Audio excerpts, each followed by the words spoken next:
Mary Elizabeth Coleman. At the KSMO studios, we welcome you to a Monday morning. It's 8:30, and we have Mr. Denny Roth with us again. Franklin Delano Roth running for the 8th District Congressional seat. Well, my friend, you've been out and about finding out more about Dent County and all the 8th District. I am sure you've touched every single square foot. Pretty much. I really don't think people realize how big this district is. Before we get too far in, we do want to remind everybody this is a paid political interview, paid for by the Franklin Delano Roth the second treasurer for his committee. All right, very good. Now we've done the legal part. Let's talk about your adventure. So you've learned a lot about the 8th District people. You have seen everything. You've seen cattle farmers. You've seen a little bit of manufacturing, a lot of soy farmers, corn farmers, cotton farmers. This is such a diverse area, isn't it? It is, yeah. And like the cattle farmers, I've been to several cattle auctions and through that, and I hadn't been to a livestock auction in years. Well, probably since I raised hogs in Indiana. It was probably the last livestock auction I'd been to. But I like watching them. It's interesting and watching all the animals come through. But it is a diverse district. I mean, it's very rural, of course. So a lot of farming, cattle, and of course you get into the Boot Hill and along Mississippi, get into more grain farming, which is what I'm more familiar with. That's what I did in Indiana. But but you know, people are people. They are friendly, and you know, I've met a lot of good people while I've been doing this. It's been a long haul. I mean, we've been doing this since October and put around 40,000 miles on my pickup since then, and so I've been in every county, many of them multiple times. And, you know, just meet good people everywhere. I've enjoyed it. But of this 8th District, there's still some common factors. It doesn't matter what part of the district you're in, New Madrid all the way to Dent County. There's still a lot of concern about the economy. There's a lot of concern about health care and things.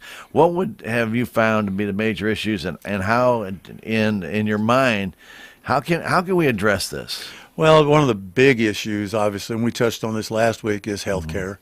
Obviously, I mean, we've lost 6 hospitals in the district in the last few years, and you know, now people have to travel farther if you have an issue, and a lot of people don't have health insurance at all. This district, the 8th District, has the highest percentage of people on Medicaid, highest percentage of people without any health care, and it's you know, it's catastrophic for people if they have a health issue and they either don't go to the doctor or they wait till it's too late and then go to an emergency room where it's very expensive, and many times it's you know, it's much more expensive to treat then. But without health insurance or these health insurance policies with high premiums or high deductibles, you know, they don't go to the doctor or the hospital early, and it evolves into something much more expensive to treat. And you know, it's bad on everybody. You know, we all know in many of the urban areas they have urgent cares or what I almost call glorified medical clinic that they're available on virtually about every other street corner. You get into rural areas, those don't exist, do they? Right. Yeah, I know in Festus, the town I live close to, I live between Hillsborough and Festus, and there's 2 or 3 there in Festus alone. And like I say, in the urban areas, suburban areas, you have that, but you get out in the more rural areas, you don't. And one of the problems is enticing people to come in, doctors and nurses and things like that. They're highly skilled and highly trained. You know, a lot of our schools aren't up to snuff, and those people with children, doctors and nurses, they want their kids to have a good education. And in many cases, you know, our teachers are so poorly paid, they can't retain good teachers because they leave and go somewhere to make more money. So that's another problem. And it's just a problem throughout the district, healthcare is, and not just the district, the nation as a whole.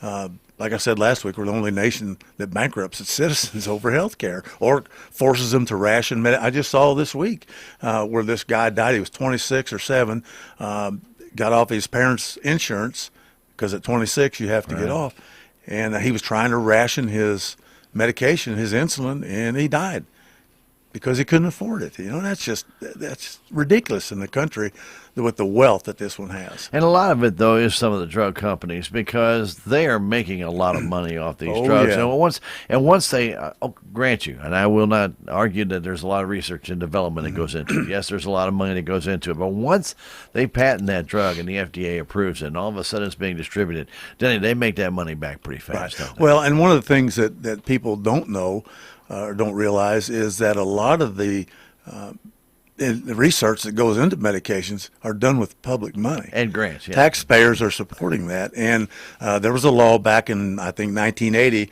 Senator Birch Bayh, who was from my home state of Indiana, and Bob Dole from Kansas sponsored a bill that allowed these universities or any other companies to use government money for research. But the caveat with that was they were going to keep the patent on it, the companies would, but the government would have a say in how it was marketed and how expensive it could be. Well, that has kind of gone away quietly. But we don't. Medicare does to some extent. We'll negotiate with drug companies, but everyone else, I mean, you're just at their mercy. But that law's still on the books.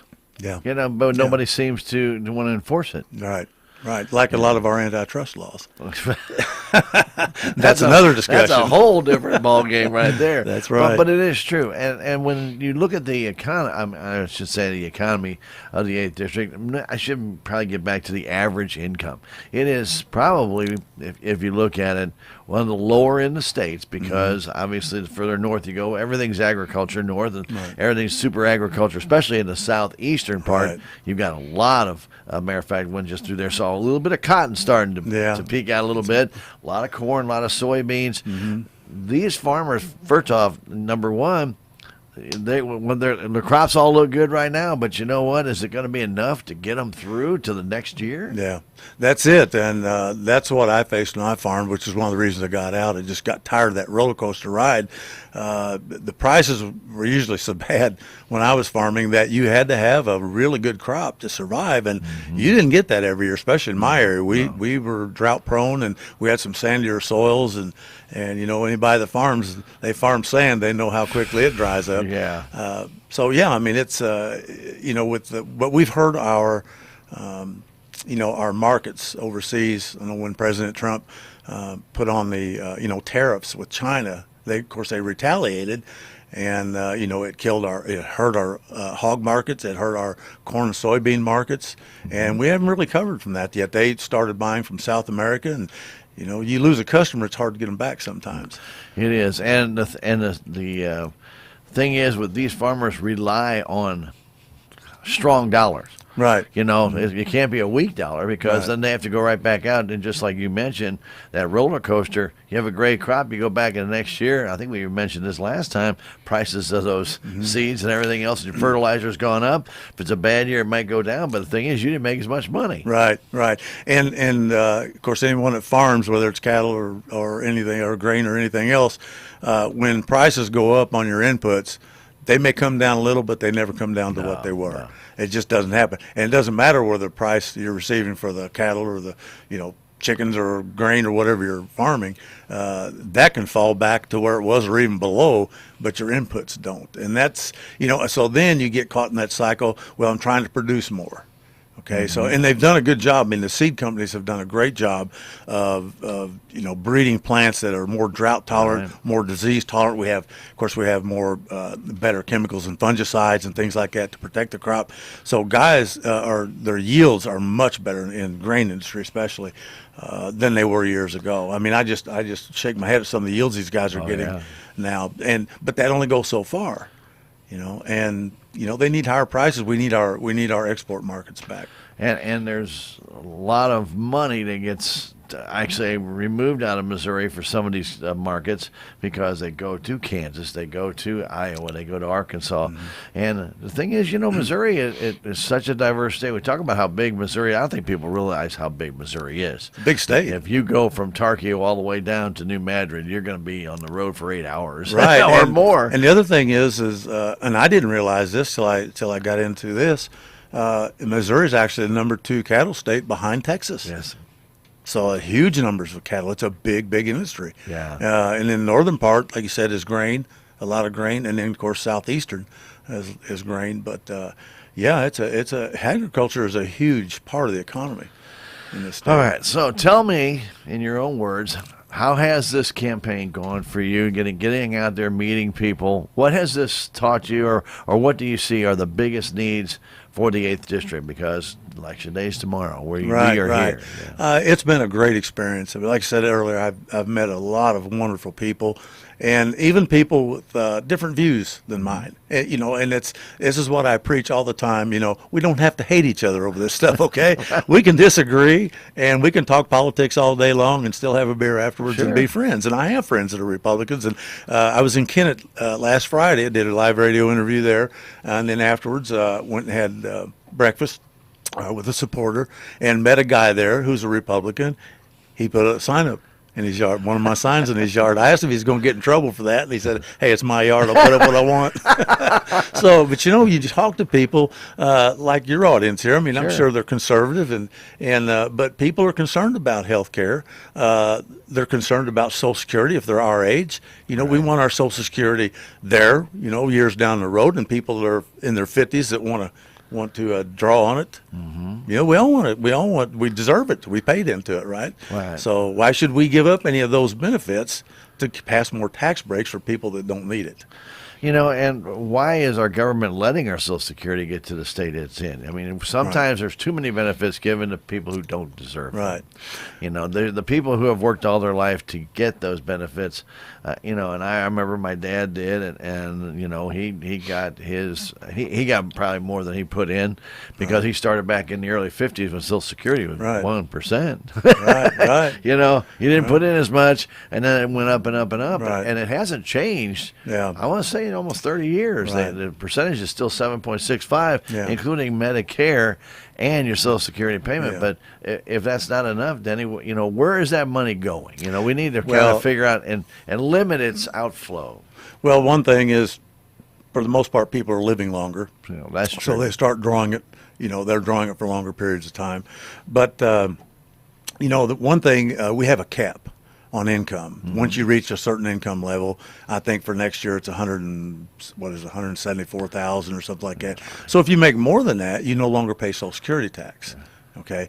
Well, you can end the cap, and you're going to get billions of dollars in the Social Security fund. The other thing is the government has borrowed almost $3 trillion from the Social Security fund, which they can do legally, but they're supposed to pay that back with interest. And how much more would that fund the Social Security system if they did that? So we can fund it. We just have to do it. We just don't manage it well. Right. And is that something that, if you can get to Washington, can that be done? Yeah, well, you can try. And again, that's going to take reaching across the aisle. We've gotten so bitter, even within our own parties. I mean, you have people, it's like now we can't get a farm bill passed because you have the real conservative caucus in the Republican Party, the Marjorie Taylor Greenes and Matt Gaetzes and that bunch that don't want to work with the rest of the Republicans on food benefits, the SNAP benefits. And, you have a lot of people in this district that rely on those benefits. Absolutely. We have, just show you how food insecure this district is, there is a food bank in Sykeston that serves 16 counties, all within the 8th District. They serve 80,000 people a month. Wow. Out of that one food bank, and there's food banks all over this district. That's out of one food bank. But this district is the most food insecure in the entire state and one of the worst in the country for food insecurity. And we have higher poverty rates than, the highest in the state and one of the worst in the country. And, it's just, so you just don't feed them? Is that what? I mean, how many of these people are kids that rely on this? Right.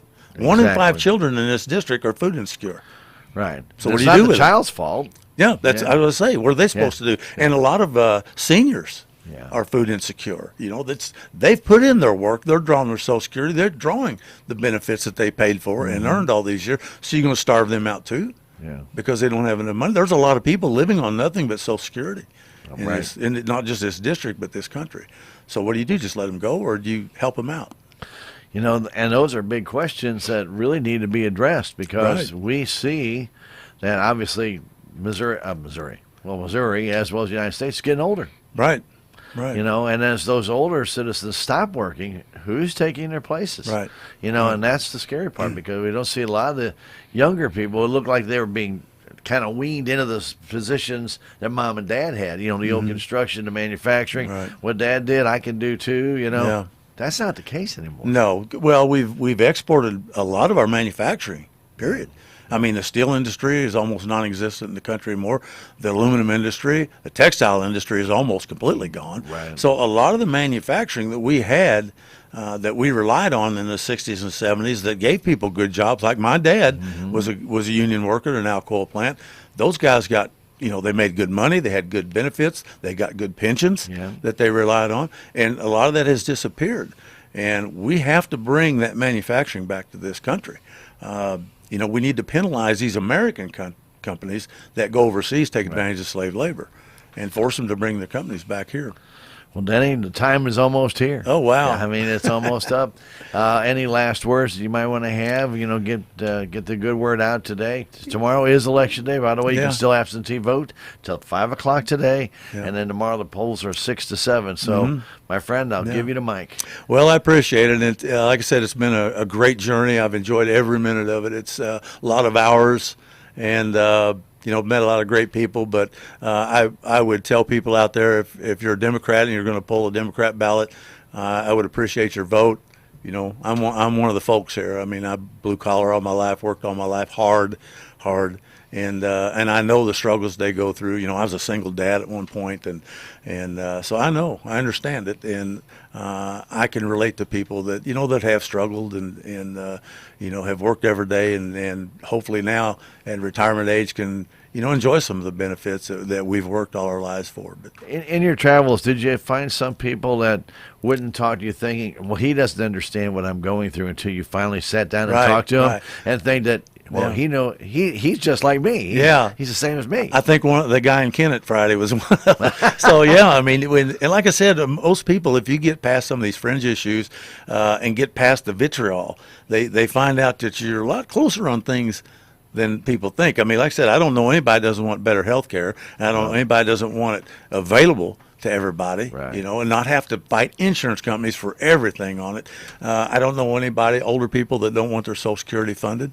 And I don't know anybody that doesn't want good schools with their teachers paid to keep them and retain them. And those hospitals. And the hospitals, like I said, with healthcare, I mean, people want access. And we can have it. We just have to change the way we're doing things. So we can't keep going the way we are. Well, Denny, it's been a pleasure to meet you for the first time here about, almost 4 months ago. Probably, back around February or so. Anyway, but we appreciate it. We appreciate all your efforts. And again, we thank you for running. We wish you the very best come tomorrow and in the future. We hope you continue to move forward. Yep. Well, it's been a pleasure coming in and reaching out to your audience. I appreciate the opportunity. Thank you. This has been a paid interview by Franklin Delano Roth II, Committee Treasurer for election to the 8th District Congressional District seat on the Democratic ticket. So make sure if you're going to pull a ticket, this is a primary. Remember, you've got to pull either in Dane County. You have Republican, Democrat, Libertarian, and nonpartisan. Those are the only ballots that you can get. Denny, thank you again very much for coming in. Thank you. At KSMO Radio, stick around. We've got at the top of the hour